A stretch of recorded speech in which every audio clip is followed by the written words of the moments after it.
환영합니다. 저는 OnePlus Nord 6이고 오늘 이 기기의 초기 설정 과정을 안내해 드리겠습니다.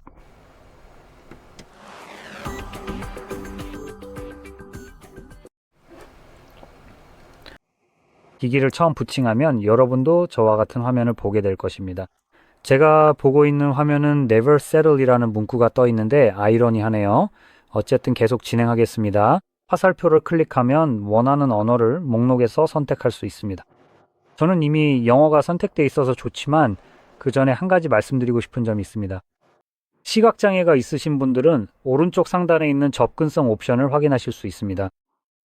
이 옵션을 통해 완전히 시각장애가 있으신 분들은 토크백 기능을 사용할 수 있고 확대 기능도 제공되어 바로가기 형태로 사용할 수 있습니다. 그리고 항상 켜져 있을 수도 있는데 사실 생각보다 옵션이 적네요. 시각장애가 있으신 분들에게는 아마도 토크백이 가장 좋은 선택일 것 같습니다. 하지만 이 옵션은 완전히 시각장애가 있으신 분들을 위해 설계된 것 같아요. 어쨌든 다음을 선택해서 계속 진행해 보겠습니다. 그러면 지역을 선택할 수 있는 옵션이 나옵니다. 저는 폴란드를 선택할 건데 제가 폴란드 출신이기도 하고 사실 출신이 아니더라도 이곳을 선택했을 거예요. 그 이유는 폴란드가 유럽연합에 속해 있기 때문입니다. 이건 어디까지나 제 이론일 수도 있어요.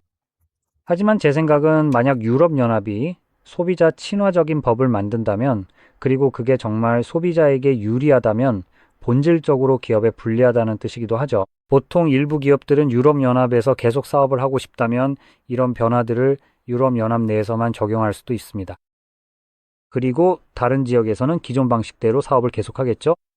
이 말은 예를 들어 누군가 가령 구글이 가상의 상황을 만든다고 가정해 봅시다. 구글이 여러분이 기기를 자유롭게 사용할 수 없도록 막기로 결정한다면요. 그리고 여러분을 오직 플레이 스토어만 사용하도록 강제한다면요. 유럽연합은 이런 상황을 달가워하지 않을 수 있습니다. 그리고 만약 여러분이 이곳 출신이고 유럽연합이 이런 행위를 불법으로 규정한다면 결국 그 정책은 바뀌어야 할 것입니다. 그리고 예를 들어 여러분이 폴란드에 있다면 이런 변화의 혜택을 받을 수 있지만 미국에 있다면 오히려 불이익을 당할 수 있습니다. 어쨌든 이런 이유로 저는 이 기능을 활성화하거나 이 지역에서 판매하는 것을 고려하고 있습니다. 그 외에는 솔직히 말씀드리면 제가 보기에는 기기의 사용성에는 전혀 영향을 주지 않아서 거의 영향이 없습니다. 다음으로는 법적 정보가 있고 사용자 동의서가 있는데 자세히 보기를 눌러 내용을 확인할 수 있습니다. 그리고 개인정보 처리 방침도 있는데 자세히 보기를 통해 더 읽어볼 수 있습니다. 아니면은 저처럼 제목만 읽고 그 외에는 한 글자도 읽지 않을 수도 있죠. 그리고 그냥 넘어가면 됩니다. 또 한 가지 말씀드리고 싶은 건 저희가 동의가 아니라 다음을 눌렀다는 점입니다. 그러니까 법적으로 보면요. 제가 진짜로 이걸 동의한 건가요? 어쨌든 계속해서 이제 다른 기기를 사용해서 설정하는 단계가 나옵니다. 그럼 여기서 다른 기기의 팝업이 뜨는지 한번 볼까요? 아니요, 뜨지 않네요. 알겠습니다. 보통은 화면 하단에 팝업이 떠서 원플러스 기기나 기타 기기를 설정하라고 안내가 나옵니다. 이번 경우에는 기존 기기에서요. 그리고 이 과정을 진행하기로 선택하면 두 개의 다른 숫자를 서로 맞추는 방식으로 진행할 수 있습니다. 즉, 이 기기에는 한 개의 숫자가 뜨고 다른 기기에는 세 가지 선택지가 나오는 식입니다. 다른 기기에는 세 개의 서로 다른 숫자가 표시되고 여기서 보여지는 숫자가 무엇인지 그 세 숫자 중에서 선택하면 됩니다. 그리고 또한 만약 이전 기기에 화면 잠금이 설정되어 있다면 이를 확인해야 할 수도 있습니다. 그 다음에는 할 수 있는 것이 있습니다. 이렇게 하면 모든 구글 계정과 기타 모든 계정들이 이 기기로 옮겨집니다. 여기에는 구글 계정에 연결된 사진, 연락처, 메시지, 동영상 등도 포함됩니다. 이런 방식으로 데이터를 매우 빠르게 가져올 수 있습니다. 하지만 대부분의 경우 계정이 옮겨지는 것이 가장 좋습니다. 로그인하거나 인증할 필요 없이 꽤 빠르게 진행되기 때문에 그냥 번호 화면은 잠금만 입력하면 됩니다. 이제 준비가 끝났지만 저는 이 과정을 건너뛰겠습니다. 그러면 이제 와이파이 연결 페이지가 나타납니다. 원하지 않는다면 와이파이에 연결하지 않아도 됩니다. 원한다면 바로 연결하셔도 됩니다. 또 한 가지 말씀드리고 싶은 점이 있습니다. 기기에 eSIM을 추가하고 싶다면 와이파이나 모바일 네트워크 중 하나가 필요합니다. 그래서 주로 일반적으로는 와이파이를 사용하는 것이 좋다고 말씀드릴 수 있습니다. 만약 ESI에만 추가하고 싶고 이런 식으로 실물 카드가 없다면 모바일 네트워크는 적합하지 않을 수 있습니다. 이제 다음 단계로 넘어가면 잠금 해제 방법을 선택할 수 있습니다. 비밀번호, 지문, 얼굴 인식이 있습니다. 이제 얼굴 인식과 지문 인식은 생체 인식 방식이지만 100% 신뢰할 수 있는 것은 아닙니다. 그래서 이런 이유로 이 중 하나 또는 둘 다 사용하려면 반드시 핀 패턴 또는 비밀번호를 선택해야 합니다. 생체 인식이 기기 잠금을 해제하지 못하는 경우가 있기 때문입니다. 작은 흠집이 있거나 손가락이나 얼굴에 문제가 있을 때도 이 옵션은 흠집에 상관없이 항상 신뢰할 수 있습니다. 또는 기기 보호를 아예 건너뛸 수도 있지만 저는 그렇게 하는 것을 추천하지 않습니다. 왜냐하면 만약 기기를 잃어버렸을 때 누군가가 그것을 주우면 아무런 보호 장치가 없기 때문입니다. 그들이 휴대폰을 초기화해서 자기 것처럼 사용하는 것을 막을 방법이 없고, 또 한 가지는 휴대폰에는 개인정보가 들어있기 때문에 누가 주었을 때 그 정보에 접근하지 못하게 하는 것이 좋습니다. 또는 사무실 같은 곳에 휴대폰을 두고 왔을 때 아무나 주어서 마음대로 사용할 수도 있으니 이런 보호 기능이 있다는 건 꽤 괜찮은 일입니다. 그리고 또 하나 좋은 옵션은 만약 휴대폰을 잃어버렸을 때를 위한 것입니다. 이런 상황에서 만약 주운 사람이 휴대폰을 돌려주지 않는다고 가정하면 보통 그 사람은 그 기기를 사용하려고 할 가능성이 높습니다. 하지만 만약에요, 화면 잠금과 구글 계정이 로그인된 상태라면 초기화를 해도 화면 잠금 비밀번호를 모르면 실제로 접근할 수 없습니다. 기기를 설정하려고 해도 그 사람은 반드시 와이파이에 연결해야 하고, 그 상태에서도 기기는 계속 잠겨 있게 됩니다. 그리고 그 사람에게 구글 계정이나 기기에 설정된 화면 잠금 정보를 반드시 인증하도록 요구하게 됩니다. 그리고 둘 중 하나라도 하지 않으면 휴대폰 대신 멋진 벽돌만 남게 됩니다. 어쨌든 계속해서 위치 스캐닝이나 사용자 및 진단 데이터 전송 같은 구글 서비스에 대해 이야기해 보겠습니다. 이 부분을 완전히 파헤쳐 볼 시간을 잠깐 갖겠습니다. 관심 없으시면 앞으로 건너뛰셔도 됩니다. 하지만 위치 사용을 허용하면 위치 권한이 있는 앱과 서비스가 기기의 위치 정보를 사용할 수 있게 됩니다. 위치 정확도는 와이파이 액세스 포인트, 이동통신 기지국, GPS와 같은 무선 신호에 대한 정보를 사용합니다. 지금 바로 꺼도 되는데 여기서는 그냥 그걸 끄는 것뿐이라고 말씀드리고 싶어요. 사실 현실에서는 아무 의미도 없습니다. 감사합니다.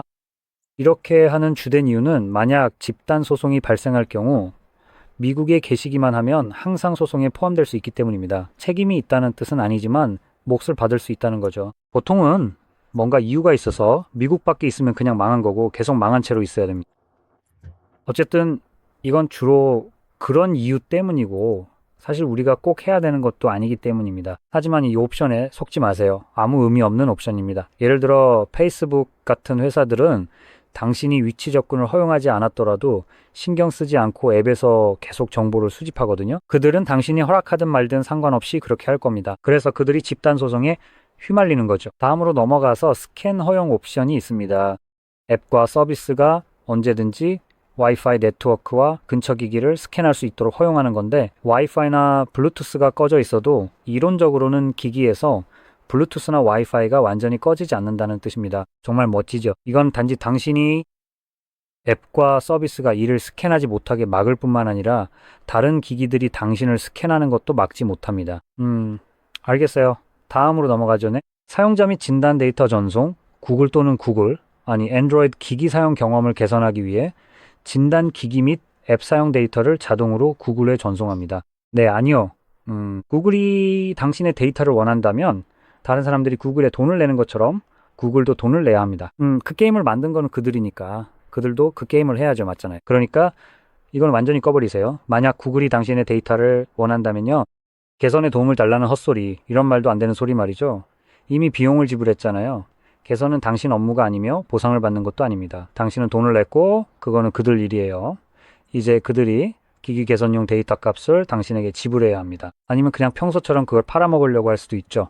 다시 말하지만 그들이 게임을 만들었으니 그 게임을 해야죠. 다음으로 넘어가서 이제 업데이트와 서비스 설치가 있습니다.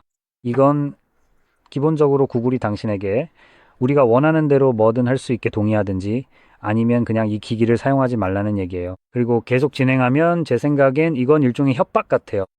당신은 기기가 구글로부터 업데이트와 앱을 자동으로 다운로드하고 설치할 수 있다는 데 동의하는 것입니다.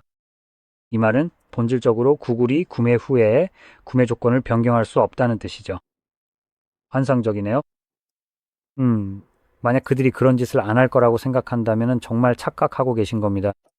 정말 큰 충격을 받을 준비가 되셨나요?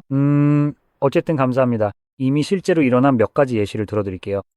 삼성과 소니가 있는데 삼성은 안드로이드로 구동되는 스마트 냉장고를 출시했죠. 제가 틀릴 수도 있지만 그렇게 알고 있습니다.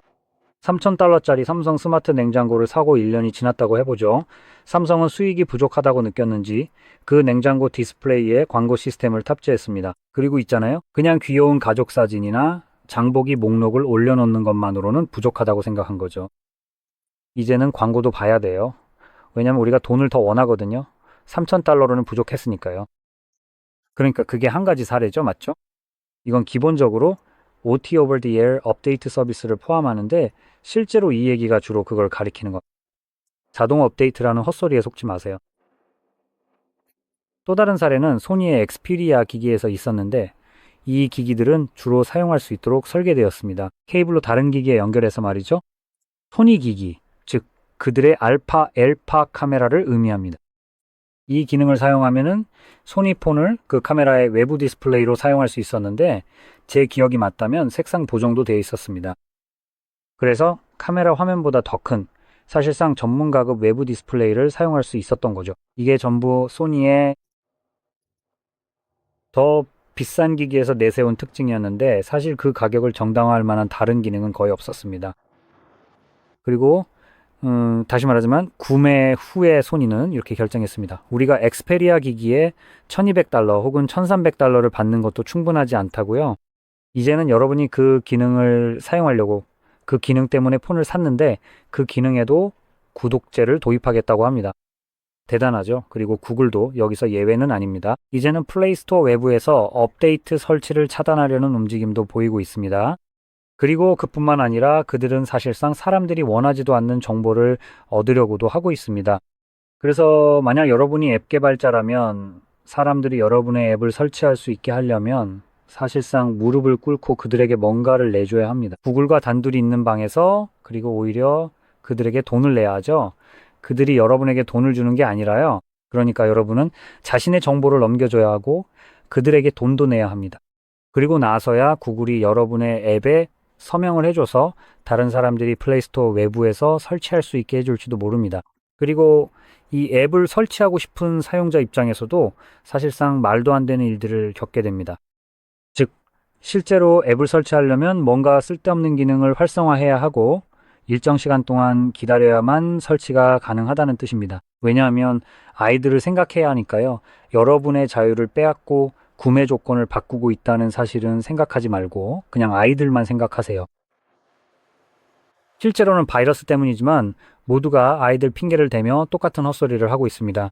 어쨌든 구글이 이미 여러 번 자신들이 하겠다고 한 말을 번복했다는 점을 짚고 싶습니다. 그리고 이게 그들이 보여준 마지막 말도 안 되는 짓입니다. 이 시점에서는 솔직히 뭘 믿어야 할지 모르겠고 아마도 여기서 제 스스로 행동함으로써 아무것도 믿고 싶지 않을 것 같습니다. 그러니까 기술적으로는 동의를 선택함으로써 이 조건에 동의하는 셈이지만 사실상 플레이스토어에서 백그라운드 프로세스 확인 앱을 받을 수도 있습니다. OTA 업데이트 서비스를 완전 제거도 가능한데 이 서비스가 쓰레기나 업데이트를 기기에 설치하는 주범입니다. 그냥 이렇게 부르죠. 그리고 이 서비스는 보통 여러분이 모르는 사이에 혹은 허락 없이 기기에 나타나게 됩니다. 사실 어떤 업데이트를 켜놨든 꺼놨든 상관없이 말이죠. 그리고 OTA 업데이트 서비스는 대부분 보안 패치에 책임이 있습니다. 하지만 전적으로 그런 건 아니란 건 이미 눈치채셨을 겁니다. 계속해서 이제 추천 서비스로 넘어가면 자동 업데이트, 야간 업데이트, 글로벌 검색 등 몇 가지가 있습니다. 이 부분을 쭉 살펴보면서 마음에 드는 것과 그렇지 않은 것을 골라보고 그냥 넘어가면 됩니다. 내비게이션, 버튼, 제스처가 있습니다.